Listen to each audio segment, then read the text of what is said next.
Looking back now, I can tell you exactly when my marriage died. Not when the divorce papers were signed, not when I moved out. It died the second Emily's hand connected with my face in front of everyone I cared about. That sound, that crack of skin on skin, it echoed louder than any argument we'd ever had. People talk about betrayal like it's this abstract thing, this emotional concept you process over time. But betrayal has a sound. It has a temperature. And in that moment, with my closest friends watching in stunned silence, I felt something inside me go cold and sharp. My name is Mark Whitlock, and I'm 33 years old.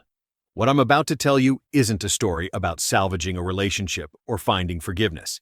This is about what happens when someone mistakes your patience for weakness, your love for submission. This is about the exact moment I stopped being a husband and became something my wife never saw coming. If you've ever been betrayed by someone who swore to protect you, you'll understand why I did what I did, and you'll understand why I'd do it again. But let me start from the beginning. Before I go any further, let me know in the comments where in the world you are watching from, and make sure to subscribe because tomorrow I will share a story you don't want to miss. I'd been with Emily Whitlock for 7 years, married for 5 of them. We had what everyone called the perfect relationship. She was sharp, ambitious, working her way up in pharmaceutical sales. I ran a successful digital marketing consultancy from home, pulling in solid 6 figures. We had the house, the cars, the weekend brunches with friends. Picture perfect. That Saturday, I'd invited my core group over for our monthly poker night. Dave Sanders, my best friend since college. Calvin McGraw, who'd been my business partner before he moved into corporate work. Brent Hubert, the guy who'd stood up at our wedding. Just the 4 of us. Beer, cards, and the kind of easy friendship you spend decades building. Emily knew about poker night. She had always been fine with it, usually joining us for dinner before heading upstairs to read or catch up on work. But that night, something was different. I noticed it immediately when she came down around 8 o'clock. Her jaw was set, her movements sharp. "Mark, can I talk to you?" She stood in the doorway of the den, arms crossed. "Sure, babe. Let me just finish this hand. Now." The guys exchanged glances. I set down my cards and followed her into the kitchen. "What's wrong? What's wrong?" Her voice was acid. "You told me you'd have the garage cleaned out by today. It's been 3 months, Mark. 3 months of my car sitting in the driveway while your junk takes up all the space." I blinked. "Emily, I've been slammed with the Anderson campaign launch. I told you I'd get to it next weekend. You always say next weekend. You always have an excuse." She was getting louder now, and I could hear the conversation in the den dying down. "I'm tired of being the only responsible adult in this house." "Hey!" My voice dropped, trying to de-escalate. "We can talk about this later. The guys are—" "I don't care about the guys." She stepped closer, her finger jabbing toward my chest. "I care about you actually following through on something for once instead of sitting around playing cards like a teenager." Something flickered in my chest. Not hurt? Anger? "Emily, watch your tone. I work my ass off for this household. From your laptop and sweatpants. Real impressive." That's when I saw it. This wasn't about the garage. This was something deeper, something that had been festering, and she'd chosen this moment, in front of my friends, to detonate it. "We're done with this conversation." I turned to walk away. Her hand caught my shoulder, spinning me back. "Don't you dare walk away from me!" And then her palm cracked across my face. The kitchen went silent. Not quiet. Silent, like all the air had been sucked out of the room. My cheek burned. I could hear Dave's chair scraping in the other room, the guys going completely still. Emily's eyes went wide, like she couldn't believe what she'd just done. "Mark, get away from me!" My voice came out cold, each word carved from ice. "I didn't mean—" "You hit me." I stepped toward her now, and she backed up instinctively. "You put your hands on me in front of my friends because you're mad about a garage. You weren't listening. So you hit me?" I could feel my friends appearing in the doorway now, watching. Good. I wanted witnesses. "Is that what we do now, Emily? When we don't get our way, we just start swinging?" Her face flushed red. "Don't make this into something it's not—" "What is it then?"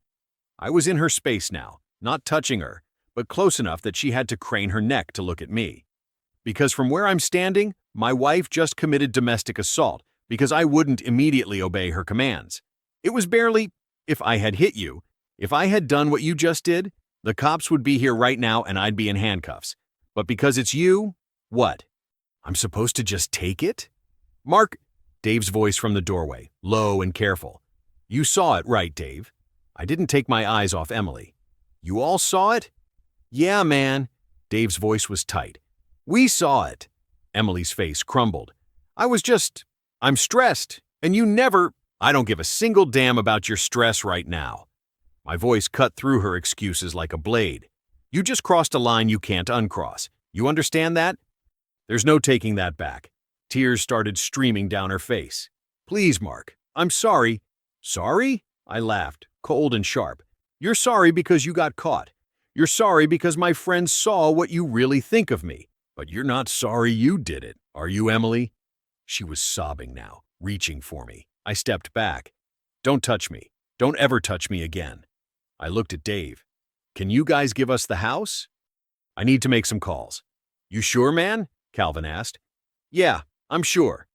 They filed out quietly, Dave squeezing my shoulder as he passed. The front door closed. Emily and I stood in the kitchen, the space between us a canyon. What calls? Her voice was small. First, my lawyer. I pulled out my phone. Then probably my insurance agent about changing the locks. Then maybe my accountant to start separating our finances. Mark, no, please. You hit me, Emily, in front of witnesses. That's not a rough patch. That's not something we work through in couples therapy. That's the end. I made a mistake. You made a choice. I was already scrolling through my contacts, and now I'm making mine. She collapsed into a chair, her whole body shaking with sobs. I felt nothing. The man who would have comforted her, who would have tried to understand, she'd killed him with that slap. I dialed my lawyer's number. It went to voicemail. Daniel, it's Mark Whitlock. I need you to call me back tonight. Emergency. My wife just assaulted me in front of witnesses, and I want to file for divorce first thing Monday morning. I'll send you the details, but I need restraining order paperwork ready to go. I hung up. Emily was staring at me like she didn't recognize me. Good. Because the Mark she thought she married, the one who'd let this slide, who'd forgive and forget, was gone. Pack a bag, I said quietly. You're staying somewhere else tonight. This is my house, our house, and I'm not spending another night under the same roof as someone who thinks hitting me is acceptable. So you can leave voluntarily, or I can call the cops and explain what happened. Your choice. She stood slowly, her face pale. You're really doing this. You did this. I met her eyes. The second your hand touched my face, you ended this marriage. I'm just making it official. She walked upstairs like a ghost. I heard drawers opening, things being thrown into a bag. My phone buzzed, Dave texting to check in. I told him I was fine, that I'd call him tomorrow. 20 minutes later, Emily came back down with an overnight bag and red, swollen eyes. Where am I supposed to go? Call your sister. Call your mom. I don't care. I held the front door open. But you're not staying here. She stopped in the doorway, looking up at me one last time. I love you. Then you shouldn't have hit me. She left. I closed the door, locked it, and stood in the silent house I'd built with her. The house that was about to become mine alone. My phone rang. Daniel, my lawyer. Mark? What the hell happened? I walked him through it, every detail, the witnesses, the assault, what I wanted. Okay, Daniel said slowly. Okay, this is actually pretty straightforward. With witnesses to domestic violence, we can move fast. I'll have everything ready Monday morning. But Mark, are you absolutely sure about this? She hit me, Daniel, in front of my friends, because I didn't clean the garage fast enough. I sat down on the couch, suddenly exhausted. What exactly am I supposed to be unsure about? Nothing. You're right. I just had to ask. He paused. For what it's worth? I'm sorry, man. Yeah, me too. We hung up. I sat in the quiet house and realized something. I wasn't sad. I wasn't heartbroken. I was angry. Furiously, coldly angry. And I was going to make sure Emily understood exactly what it cost to put her hands on me. Sunday morning, I woke up to 47 missed calls and texts from Emily. I read none of them. Instead, I called Dave, Calvin, and Brent and asked them to meet me for breakfast. I needed them to give formal statements about what they'd witnessed. We met at a diner across town, away from anywhere Emily might show up. How you holding up? Dave asked as I slid into the booth. I'm furious, I said honestly, but I'm focused. I need you guys to write down exactly what you saw last night. Dates, times, what was said, what happened. Daniel needs it for the restraining order. Man, are you really going for a restraining order? Brent looked uncomfortable. I mean, I get it. But Emily assaulted me. I cut him off, my voice hard. If the roles were reversed, would you be questioning this? He went quiet. That's what I thought. I looked at each of them. I need to know you guys have my back on this, because Emily's going to try to spin this. She's going to make excuses, say it wasn't that bad, say I'm overreacting, and I need people who will tell the truth about what they saw. We got you, Calvin said firmly. What she did was wrong. Period. They spent the next hour writing out detailed statements. I photographed the red mark still visible on my cheek. Fading, but there. I documented everything. By Sunday afternoon, Emily had escalated to calling from different numbers. I finally answered one. Mark, please, we need to talk. We have nothing to talk about. You'll be served with divorce papers tomorrow, along with a temporary restraining order. Daniel's handling everything. A restraining order? Mark, that's insane. You hit me. Each word came out sharp. That's not insane. That's me protecting myself from someone who's proven they're willing to use physical violence. It was one time, which is one time too many. I'm done, Emily. We're done. I hung up and blocked the number. Monday morning, Daniel moved like a machine. By noon, Emily had been served with divorce papers and a temporary restraining order at her office. By 2 p.m., I got a call from an unknown number. I let it go to voicemail. Mark, this is Diane Rodriguez, Emily's attorney. We need to discuss your filing. These allegations are serious and frankly unwarranted. Emily's willing to attend counseling and work through this. Please call me back. I forwarded the voicemail to Daniel with a single text. Handle this. He called me back within minutes. Her lawyer's already trying to negotiate. That's good. Means they know they don't have a leg to stand on. I'm going to respond with our demands. Full divorce, split of assets based on what each of you brought to the marriage, and a formal admission of guilt for the assault in exchange for you not pressing criminal charges. No settlement that lets her save face, I said. She admits what she did, or we go public with the police report and the restraining order. Understood. Monday evening, Daniel called again. I laid it out for Rodriguez. We want a signed statement from Emily admitting to the assault. She balked, but I made it clear. This is the best deal Emily's going to get. If we go to court, it becomes public record and Emily risks criminal charges. And if she refuses? Then we file a police report tomorrow and let the system handle it.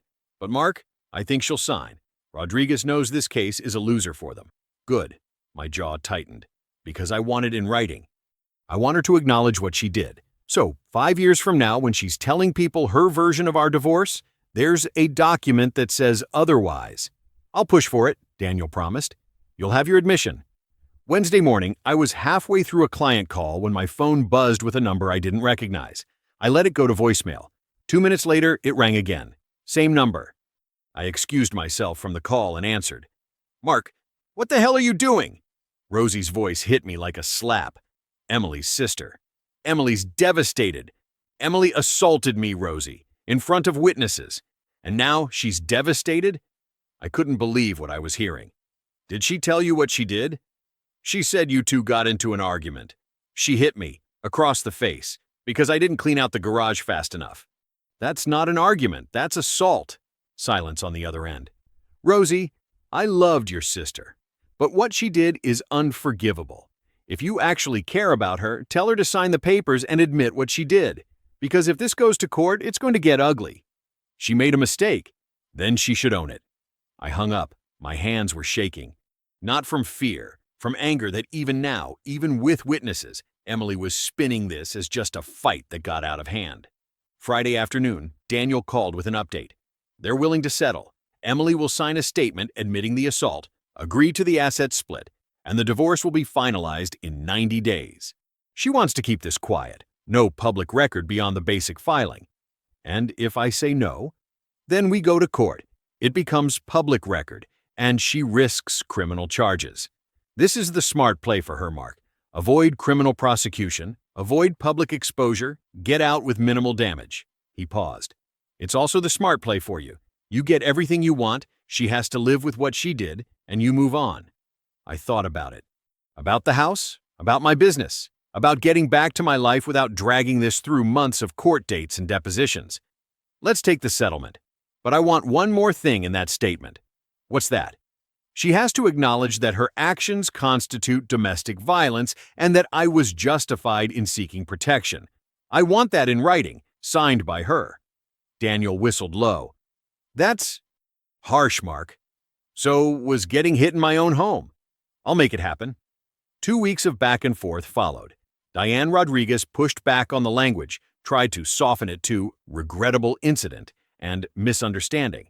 Daniel held firm. Either Emily admitted to domestic violence in writing, or we filed criminal charges and let a judge decide.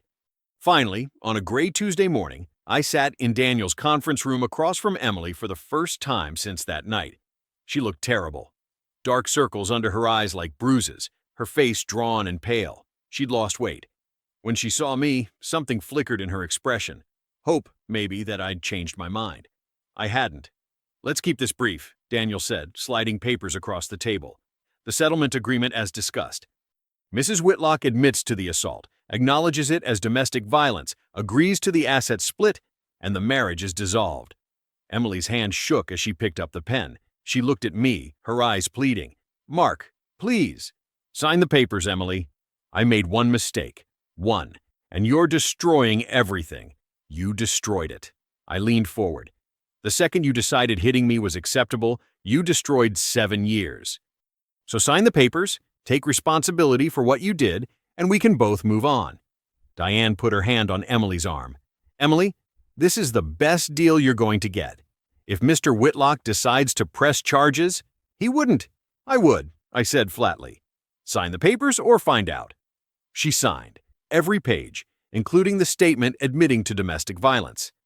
Her hand shook so badly on the last signature that it was barely legible, but it was done. The house? She asked quietly. I'm buying out your half. You'll have the money in 30 days. The house had been mine before we married. She'd contributed to renovations, but that was it. The settlement was fair, even generous, but it meant she was walking away with less than she'd expected from our marriage. And my car? Already in your name. It's yours. She nodded, her eyes filling with tears. I felt nothing. We signed the rest of the papers in silence. When it was done, Daniel collected everything and stood. You'll receive your copies by the end of the week, Ms. Rodriguez. The restraining order remains in effect until the final divorce decree. Emily stood slowly, looking at me one last time. I hope you're happy. I'm not happy, Emily, but I'm free. And that's enough. She left with Diane. The door closed. I sat back in my chair, exhausted. You okay? Daniel asked. Yeah. I looked at the papers on the table. Yeah, I'm okay. The house felt different after Emily moved out her remaining belongings. Emptier, sure, but cleaner somehow, like I'd excised something toxic and could finally breathe again. I'd walk through rooms that used to feel heavy with tension and find myself relaxing into the silence. I threw myself into work.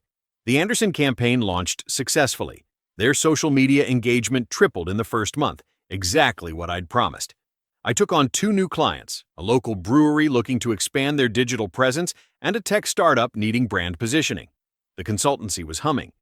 Dave, Calvin, and Brent made sure I wasn't spending too much time alone. Regular dinners, gaming nights. Calvin organized a guys' weekend fishing trip that was mostly drinking beer on a dock and talking about nothing important. It was exactly what I needed. You seem good, Dave said one evening over beers at my place. We were on the back deck, the summer air warm and easy. Like, actually good. Not just fake good. I am good, I said, and realized it was true. It's weird. I thought I'd be devastated, but mostly I'm just relieved. Because you know you made the right call. Because I know I didn't let her get away with it. I took a drink. That's what would have eaten me alive. If I just let it go, pretended it didn't happen, that would have destroyed me. Calvin leaned back in his chair. She's not doing great, apparently. Mutual friend mentioned she's been on leave from work. Mental health stuff. I felt a flicker of something. Not quite guilt, but awareness. That's rough. You feel bad? Brent asked. No. I thought about it honestly. I feel bad that her life is hard, but I don't feel responsible for it. She made her choices. I made mine. Fair enough, Dave said. 3 months after that night, the divorce was finalized. I got the official decree in the mail on a Tuesday. I read it once, filed it away in the cabinet with other important documents, and went about my day. The brewery client needed revisions on their campaign strategy. I had a call scheduled with the tech startup. Life moved forward. 6 months post-divorce, I met Juliet Harris at a networking event downtown. She was a graphic designer, presenting her portfolio to potential clients. Sharp, funny, with this easy confidence that drew people in. We started talking about a potential collaboration. She needed someone who understood digital marketing. I was always looking for good designers. Coffee turned into a longer conversation about branding philosophy. That turned into dinner a week later, then another dinner.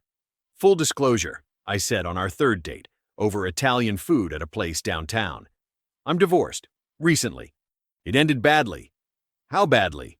She met my eyes directly, no hesitation. I told her, not everything, but enough. About Emily hitting me, about the divorce, about why I'd had zero tolerance for what happened. Juliet was quiet for a moment, her wine glass halfway to her lips. Then she set it down and reached across the table, squeezing my hand. That took incredible strength, she said, walking away instead of trying to fix something that broken. A lot of people don't have that in them. I didn't feel strong. I just felt furious. Fury can be strength when it's pointed in the right direction. She smiled. I'm glad you protected yourself. We took things slow after that. No rushing, no pressure. She met Dave, Calvin, and Brent over dinner one night, and I watched her laugh at Dave's terrible jokes and hold her own in Calvin's discussion about design trends. Afterward, Dave pulled me aside. She's great, man. Really great. Yeah, I agreed. She is. Juliet came from a healthy family, parents who'd been married 40 years and actually liked each other. She understood what good relationships looked like because she'd seen one modeled her whole life, and she had absolutely zero tolerance for disrespect. My mom told me something when I started dating, she said one night. She said, never accept treatment you wouldn't want your future daughter to accept. It stuck with me. 8 months after meeting her, Juliet moved into the house. The same house Emily had once shared with me, but it felt completely transformed. Juliet's art on the walls, bold, colorful pieces she'd created herself, her plants in the windows, thriving under her care, her laughter filling rooms that had been silent for too long. One evening, we were arranging her books on the shelves when she paused, looking around. This feels right, she said simply. Yeah, I pulled her close. It does. 1 year after the divorce, I was meeting a client at a coffee shop downtown, some boutique place that served overpriced lattes and had decent Wi-Fi. I walked in scanning for Marcus Brennan, the brewery owner who wanted to discuss expanding his digital presence, when I spotted her. Emily, in line. 3 people ahead of where I just stopped. Pure coincidence. Portland wasn't that small, but it wasn't that big either. She looked older, worn down in a way that had nothing to do with actual age and everything to do with stress. Her shoulders curved inward slightly, and there were dark circles under her eyes that makeup couldn't quite hide. Her clothes were neat but cheaper than what she used to wear, Target instead of Nordstrom. She turned, scanning for a table, and froze when she saw me. Mark. Emily. I kept my voice neutral, the way you'd greet an acquaintance you hadn't seen in a while. How are you?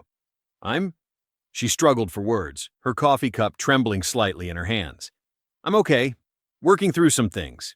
You? Good. Really good, actually. She nodded, her eyes skating away from mine and back again. I heard you're seeing someone. Yeah, Juliet. She's great. That's good. You deserve to be happy. The words came out sincere, like she actually meant them. You too, I said, and meant it. I hope you're getting help, working through whatever was going on that night. I am. Therapy, anger management. I'm trying. She swallowed hard, setting her coffee on a nearby table. Mark, I know this is probably pointless, but I am sorry. For what I did. For what I put you through. I know you are. Do you think you'll ever forgive me? I thought about it honestly, not rushing to answer. Did I hold anger toward her anymore? Did I think about that night and feel rage burning in my chest? I don't know, I said finally. Maybe someday. But Emily, forgiveness doesn't mean going back. It just means I don't carry anger anymore. And I don't. I've moved on. She nodded, tears forming in her eyes but not quite falling. "You look happy." "I am." Marcus walked through the door then, glancing around for me. I raised a hand to catch his attention. "I should go," I told Emily. "Take care of yourself." "Yeah, you too." I walked toward Marcus, shook his hand, and settled into our meeting about campaign strategies and brand positioning. Professional, focused, normal. And as we talked through his goals for the next quarter, I realized something. I felt nothing. Not anger, not satisfaction at seeing her struggling, not regret or second thoughts about how things had ended, just neutrality. Like she was someone I used to know, someone from a different chapter of my life that I'd closed and moved past. An old coworker you run into at the grocery store and exchange pleasantries with before moving on. That evening, I told Juliet about it. We were in the kitchen, her chopping vegetables for dinner while I leaned against the counter. "I ran into Emily today," I said. "At the coffee shop." Her knife paused mid-slice. "Yeah? How did that go?" "Fine, actually. Awkward for about 2 minutes, then just fine." She apologized again, asked if I'd ever forgive her. "What did you say?" "That I don't know. Maybe someday. But that forgiveness doesn't mean going back. Just that I don't carry the anger anymore." I watched her resume chopping, her movements steady and sure. And I realized I don't. "Carry it, I mean." "How did that feel?" she asked. "Like running into an old coworker, someone from a different life." I pushed off the counter and moved behind her, wrapping my arms around her waist. It made me realize how far I've come, how different my life is now. She set down the knife and turned in my arms, looking up at me. "Better?" "So much better," I said, and pulled her close. 18 months after the divorce finalized, Dave called me on a Thursday afternoon. "Hey, so I ran into Rosie at the store yesterday," he said, his tone careful. "Emily's sister." I was at my desk reviewing analytics for a client campaign. "Yeah? How's that going for her?" "She mentioned Emily's been having a rough time." I saved my work and leaned back in my chair. "How rough?" "Lost her job a few months back. Some kind of incident at work. She got into it with a colleague. Things got physical. They let her go." Dave paused. "She's been couch surfing, having trouble finding new work. The assault on her record isn't helping. The assault on her record being the signed admission she'd made as part of our settlement. The one that followed her now, professionally and personally. The one that came up in background checks and employment screenings. The permanent documentation that Emily Patterson had committed domestic violence." "That's rough," I said honestly. "You don't sound very sympathetic." "I'm not unsympathetic. But Dave, she made choices. Hitting me wasn't a one-time mistake. It was a pattern she's continued. I gave her a chance to get help, to take responsibility. What she did with that is on her." "Fair enough," Dave said, and we moved on to talking about weekend plans. I didn't think much about it after that. Emily's life, Emily's problems, they weren't mine anymore. I had my own life to focus on. Juliet and I were talking about engagement timelines. My business had grown to the point where I was considering hiring an assistant. I was happy, genuinely happy, in a way I hadn't been during my entire marriage to Emily. A week later, my phone rang from a number I didn't recognize. Not blocked, just unfamiliar. I almost didn't answer, but something made me pick up. "Mark, please don't hang up." Emily's voice, cracking, desperate. I considered hanging up anyway, but I was curious. "What do you need, Emily?" "I need help." Her voice broke on the last word. "I know I have no right to ask, but I'm desperate. I lost my job, I can't find work, I'm behind on rent. Emily, we've been divorced for a year and a half. I'm not responsible for your financial situation. I know that, I know. But if you could you maybe talk to the lawyer? Have them seal the settlement agreement? It's killing me in job interviews. Every background check, every reference call, it comes up and I can't get past it." I felt something cold settle in my chest. "The settlement you signed admitting to domestic violence?" "Yes." "The one you agreed to instead of facing criminal charges?" Silence on the other end. Then, quietly, "Yes." "Emily, that's public record because you made it public record when you assaulted me. I didn't do that to you. You did that to yourself." "Please, Mark." Her voice pitched higher, tears evident. "I can't live like this. I can't rebuild my life with this hanging over me. If you just talk to Daniel, explain that enough time has passed, and that I've done therapy and anger management, no." The word came out hard, final. Mark, no, I repeated. You're dealing with the consequences of your actions. That's not my responsibility anymore. That was never my responsibility. You hit me. You made that choice. You signed that admission to avoid worse consequences. And now you want me to help you erase it so you can pretend it never happened? I'm not trying to pretend. That's exactly what you're trying to do. You want to make it easier for you to move on, to get jobs, to rebuild your reputation. But Emily, you earned that record. You earned every single consequence you're facing, and I'm not going to lift a finger to help you escape them. She was crying now, full sobs. Please, I'm begging you. I have nowhere to go, no money, no job. Then get a therapist, get a job counselor, get whatever help you need, but don't call me again. I hung up and blocked the number. Juliet looked up from her laptop across the room. She wants you to fix her life? She wants me to erase the consequences of her choices. I set my phone down, my jaw tight. I spent 7 years trying to make her happy. I'm not spending another second trying to save her from herself. Good. Juliet came over, wrapping her arms around me from behind. You're not her safety net anymore. No, I agreed, covering her hands with mine. I'm not. 2 years after the divorce was finalized, I took Juliet hiking in the mountains outside the city. It was early October, that perfect window when the aspens had turned gold, but the trails weren't buried in snow yet. We'd packed sandwiches and water, planning to make a day of it. The trail wound up through pine forests and meadows until we reached a rocky outcrop with the city spread out below us, tiny buildings and ribbons of highway stretching to the horizon. The air was thin and clean, carrying the scent of pine sap and dried grass. This is perfect, Juliet said, settling onto a flat rock. I could stay up here forever. I sat beside her, my heart hammering. I'd been carrying the ring in my jacket pocket for a week, waiting for the right moment. This was it. Juliet. She turned, and I pulled out the small box. I know we've talked about this, about our future, about what we both want, but I need to ask you properly. I opened the box. Will you marry me? Her eyes went wide, then filled with tears. Yes. No hesitation, no pause. Yes, absolutely, yes.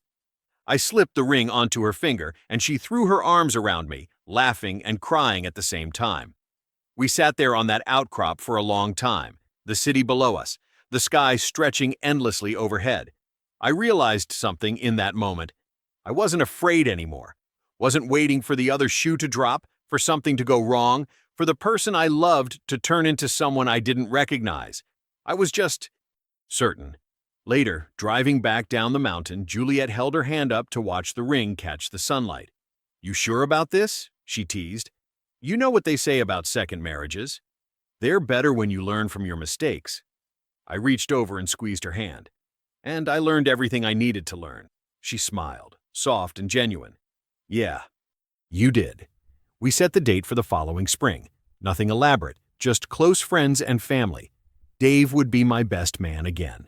This time for a marriage I knew would last. Planning the wedding was easy, joyful even. Juliet and I sat at the kitchen table with notebooks and laptops, making decisions together without drama or power struggles. She wanted wildflowers instead of roses? Perfect. I wanted the ceremony outside if weather permitted. She loved it. Every choice flowed naturally, two people building something together instead of one person trying to control the other. This was everything my first marriage should have been, and wasn't. My bachelor party was low-key. Dinner and drinks with Dave, Calvin, and Brent at a steakhouse downtown. No strippers, no Vegas trip, just good food and better company. You're glowing, man, Calvin observed halfway through the meal. Like, genuinely happy. It's weird seeing you like this.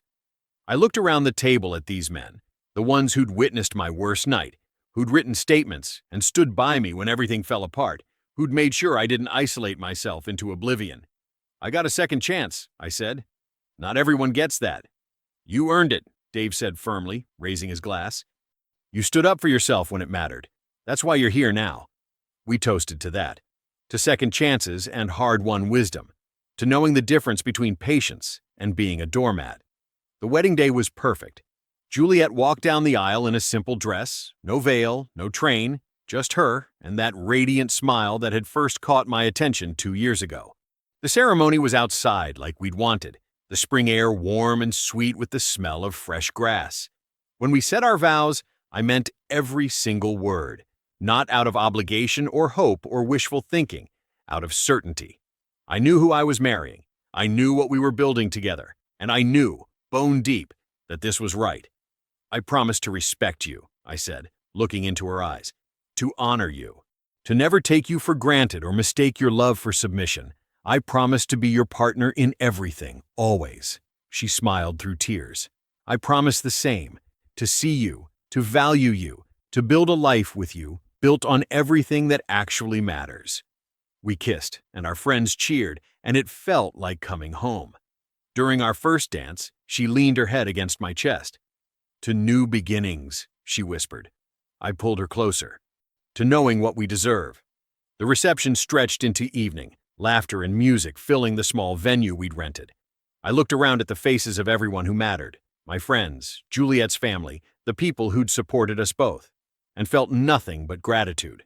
This marriage was built on mutual respect and partnership, on two people who chose each other with clear eyes and open hearts. And I'd never been more certain of anything in my life.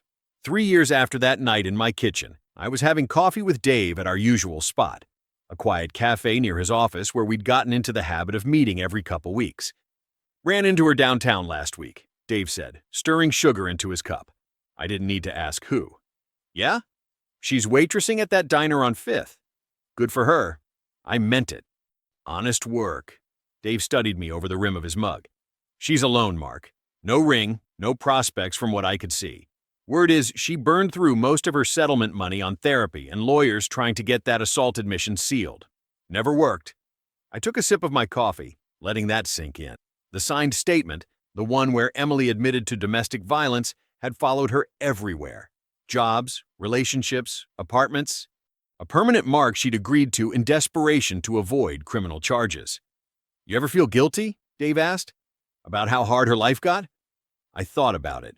Really thought about it, because Dave deserved an honest answer. No, I said finally. I feel sad that she made choices that led her there. But guilty? No. I protected myself from someone who hurt me. What she did after that, how she handled the consequences, that's not on me. She could have gotten help right away, Dave said. Could have admitted she had a problem before it cost her everything. Exactly. I set down my cup.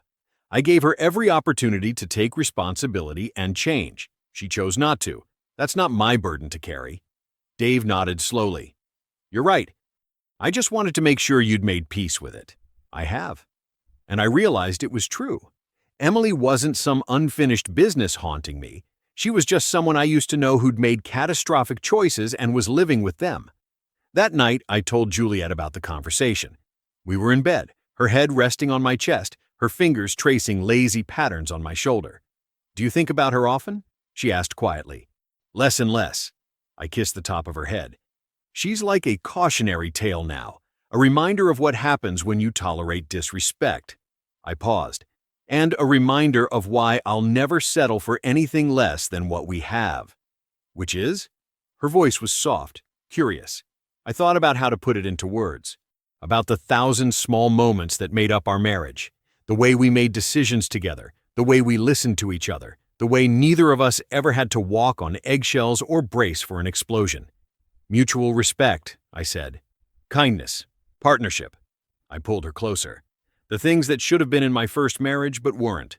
She tilted her head up to look at me, her eyes warm in the dim light. I love you. I love you too. She settled back against my chest, and we lay there in comfortable silence. Outside, the city hummed its usual nighttime rhythm.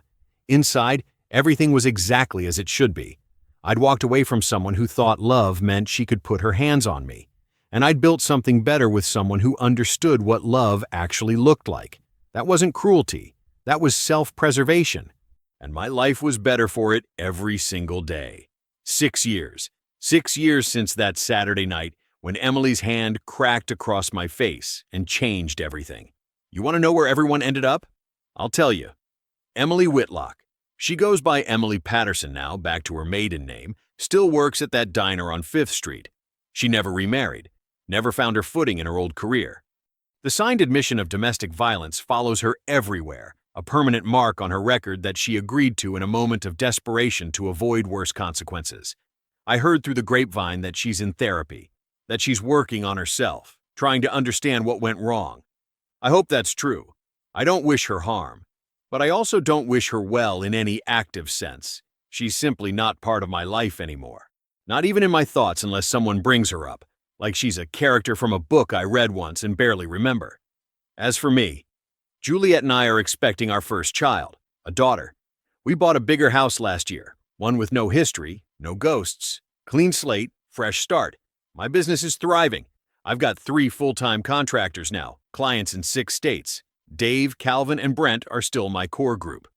We still do poker nights, though now it's at Calvin's place because he's got the bigger den. I wake up every morning grateful for the life I have, the life I built after walking away from someone who thought love meant she could put her hands on me. People ask sometimes, friends of friends, acquaintances who hear the story secondhand, if I regret how harsh I was. If I think I should have given her a second chance, gone to couples therapy, worked through it. My answer is always the same. Emily made a choice that revealed who she was in that moment, someone who believed she had the right to hit me when I didn't obey her quickly enough. That's not a rough patch you weather together. That's not something fixable with therapy and date nights. That's a fundamental lack of respect running so deep, no amount of counseling could have excavated it. She didn't slip. She didn't accidentally lose control in some momentary lapse. She got angry that I wouldn't immediately drop everything to deal with the garage, and she decided hitting me was an acceptable response to that anger. Think about that. Really think about it. What kind of person do you have to be to believe that's okay? I protected myself. I held her accountable, and I built something better with someone who would never dream of raising a hand to me. Someone who understands that respect isn't negotiable. That partnership means you face problems together instead of turning on each other. Juliet's in the kitchen right now, humming while she makes breakfast. I can smell coffee and hear her laughing at something on her phone. In 4 months, our daughter will be here. We've already painted the nursery, soft yellow, because Juliet said it feels like sunshine. This is what I fought for, this peace, this certainty that the person I share my life with sees me as a partner, not a subordinate. Not someone to control or punish when things don't go her way. That's not cruelty. That's self-preservation. It's the reason I'm sitting here 6 years later with a woman I love who loves me back with kindness and respect, preparing to welcome our daughter into a home built on those principles. A home where she'll learn that love doesn't come with bruises or apologies that mean nothing, where she'll see what a healthy partnership actually looks like. Emily hit me in front of my friends, and I didn't let her get away with it. Not then, not ever. My life is better for that decision every single day. I believe stories such as this find us for a reason. If this one touches you, please subscribe. I share a new one every day. In the meantime, there are 2 stories on the screen that are even better.